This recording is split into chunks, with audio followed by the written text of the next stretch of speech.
अभी जो रज़ाकार film release हुई उसमें निज़ाम मीर उस्मान अली ख़ान रहमतुल्लाह अलैह को एक बहुत ही जालिम बादशाह के रूप में बताया गया है। उस फिल्म में एक सीन है जिसमें निज़ाम सरकार के 15 से 20 लोग आते हैं और एक हिंदू आदमी को बहुत ज़्यादा मारते हैं। जब वो पानी पानी चिल्लाता है तो ये 15 से 20 लोग एक हंडिया में पेशाब करते हैं और उसके बाद वो पेशाब उसको पिलाते हैं। जबकि आपको मालूम होना चाहिए कि इस फिल्म के जो प्रोड्यूसर साहब है गुड्डू नारायण रेड्डी साहब, ये हैदराबाद के इलाके जुबली हिल्स के रोड नंबर 5 प्लॉट नंबर 50 पे इनका घर है। मैंने जुबली हिल्स इलाके के वाटर डिपार्टमेंट के लोगों से मालूम किया कि वहाँ पर पीने के लिए पानी कहाँ से आता है, तो उन लोगों का कहना था कि उस्मान सागर और हिमायत सागर से आता है। तो ये प्रोड्यूसर साहब सारी जिंदगी निज़ाम सरकार के बनाए हुए डैम से पानी पीते रहे और आज ये फिल्म बना के बता रहे हैं कि निज़ाम सरकार के दौर में हिंदुओं को पेशाब पिलाया जाता था। शर्म आनी चाहिए उनको इस तरह से बकवास करने के लिए। दूसरी अहम बात, उत्तर प्रदेश के वाराणसी में बनारस हिंदू यूनिवर्सिटी है जो 1916 में बनवाई गई थी। उसके बाद कुछ सालों के बाद वो लोग पैसे की कमी की वजह से उसको चला नहीं सक रहे थे, तो वो 7 जनवरी 1939 को उस यूनिवर्सिटी के जिम्मेदार लोग आकर निज़ाम सरकार से मिलते हैं और कहते हैं कि हमने एक यूनिवर्सिटी कायम किया है बनारस हिंदू यूनिवर्सिटी, उसको हम चला नहीं सक रहे, उसके लिए फंड की ज़रूरत है, आप हमारी मदद कीजिए। तो निज़ाम सरकार उसी वक्त बैठे बैठे 1 मिनट के अंदर उन्होंने उस बनारस हिंदू यूनिवर्सिटी के लिए, मुस्लिम यूनिवर्सिटी के लिए नहीं बल्कि बनारस हिंदू यूनिवर्सिटी के लिए 1 लाख रुपये सैंक्शन कर दिया।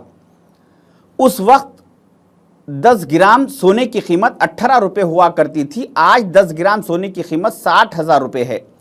तो उस वक्त के 1 लाख रुपये को अगर हम सोने के हिसाब में कैलकुलेशन करेंगे तो आज के करीब 34 करोड़ रुपीस होते हैं। तो जिस निज़ाम सरकार ने हिंदू यूनिवर्सिटी के लिए 1 मिनट में 34 करोड़ रुपीस सैंक्शन किया, वैसे निज़ाम सरकार को आज ये लोग बदनाम करने की कोशिश कर रहे हैं। मैं कोई हवा में बातें नहीं कर रहा हूं प्रोड्यूसर साहब की तरह, बल्कि ये सारी डिटेल्स बनारस हिंदू यूनिवर्सिटी की सारी डिटेल्स 23 नवंबर 2019 को टाइम्स ऑफ इंडिया में प्रिंट की गई है। तीसरी अहम बात, महाराष्ट्र के पुणे में भंडारकर ओरिएंटल रिसर्च इंस्टीट्यूट है जो 1917 में बनवाया गया है। उसके कुछ सालों के बाद पैसे की कमी की वजह से वो लोग भी उसको चला नहीं पा रहे थे, तो उन लोगों ने 1932 में निज़ाम सरकार से आके मुलाकात की और कहा कि निज़ाम सरकार, हमारा एक इंस्टीट्यूट है जिसमें हम बच्चों को हमारी मजहबी किताब महाभारत पढ़ाते हैं, तो वो बच्चों को ला के रखने के लिए हॉस्टल नहीं है, आप हमारी मदद कीजिए, उसमें हॉस्टल बनवाइए और हमारी किताब महाभारत का पब्लिकेशन करने के लिए, तबलीग करने के लिए हमें कुछ पैसों की ज़रूरत है। तो निज़ाम सरकार ने उसी वक्त उन लोगों को 50,000 रुपये डोनेशन दिया और कहा कि वहाँ पे एक अच्छा सा लग्जरी हॉस्टल बनवाइए जो बच्चों को महाभारत किताब पढ़ाई जा रही है। और साथ ही साथ उन्होंने उस वक्त के 50,000 रुपये आज के 17 करोड़ रुपये होते हैं और उन्होंने कहा कि हर साल 1,000 रुपये मेरे ख़जाने से आप लोगों को दिए जाएंगे जिससे आप आपकी बुक महाभारत का पब्लिकेशन कीजिए। उस वक्त के 1,000 रुपये आज के 36 लाख रुपीस होते हैं।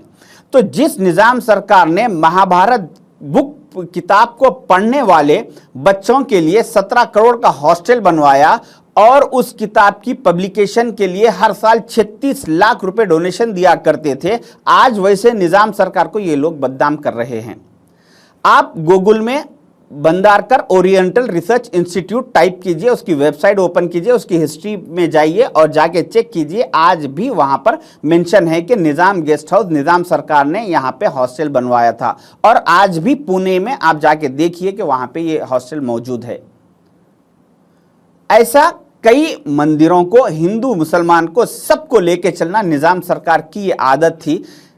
इसके साथ साथ उन्होंने यादगिरी गुट्टे की जो मंदिर है भुवनगिर तेलंगाना में, उसको निज़ाम सरकार ने 82,825 रुपीस डोनेशन दिया था, जो कि आज के करीब 28 करोड़ रुपीस होते हैं। आज से 1 साल पहले फरवरी 2023 में निज़ाम सरकार की बहू, उनकी डॉटर इन लॉ मोहतरमा प्रिंसेस असरा मैडम ने से कुछ यादगिरी गुट्टे की मंदिर के लोगों ने मुलाकात की तो प्रिंसेस असरा मैडम ने अपना सोने का डायमंड का हार निकाल के उस मंदिर के लिए गिफ्ट कर दिया। ये आप 26 फरवरी 2023 के टाइम्स ऑफ इंडिया में ये रिपोर्ट चेक कीजिए। 1000 पिलर टेम्पल हनमकुंटा तेलंगाना में जो मौजूद है, उसको निजाम सरकार ने 1 लाख रुपए डोनेशन दिया, जो कि आज के 34 करोड़ रुपीस होते हैं। सीताराम बाग मंदिर जो कि हैदराबाद की ओल्ड सिटी में मौजूद है, उसको निजाम सरकार ने 50,000 रुपए डोनेशन दिया, जो कि आज के करीब 17 करोड़ रुपए होते हैं। सीताराम बाग चंद्रस्वामी मंदिर जो कि हनम भद्राचलम तेलंगाना में मौजूद है, उसको निजाम सरकार ने 30,000 रुपए डोनेशन दिया, जो कि आज के करीब 10 करोड़ रुपए होते हैं। तिरुपति बालाजी मंदिर जो कि आंध्र प्रदेश में मौजूद है, उसको निजाम सरकार ने 8,000 रुपए डोनेशन दिया, जो कि आज के करीब 2 करोड़ 70 लाख रुपए होते हैं। मैं ऐसा निजाम सरकार के 115 मस्जिदों की लिस्ट और 115 मंदिरों की लिस्ट बता सकता हूं आपको, जो कि उन्होंने डोनेशन दिया। उनका कहना यह था कि जितना मेरे पे मस्जिदों का हक है, उतना ही मंदिरों का हक है। हिंदू और मुसलमान मेरे 2 आंख है, इन दोनों को बराबर देखना, बराबर लेके चलना, ये मेरी जिम्मेदारी है। ये निजाम सरकार का कहना था। ये जो प्रोड्यूसर साहब आज उनके ताल्लुक से झूठा प्रोपोगंडा कर रहे हैं, ये कोई जाहिल आदमी नहीं है, ये पढ़े लिखे हैं। इन्होंने बीकॉम LLB किया है, वो भी हैदराबाद की उस्मानिया यूनिवर्सिटी से।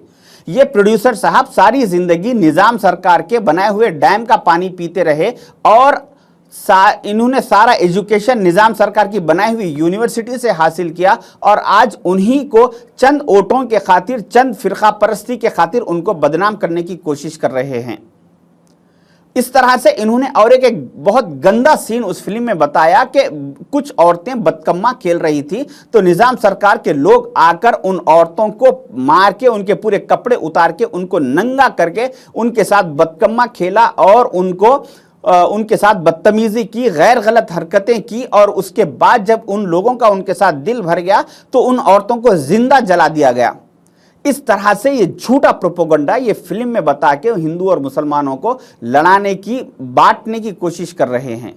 तो मेरी आप लोगों से रिक्वेस्ट है कि ऐसे लोगों की बातों में, ऐसे फिरका परस्त ऐसे लोगों की बातों में मत आइए और अपना इत्तेहाद बरकरार रखिए।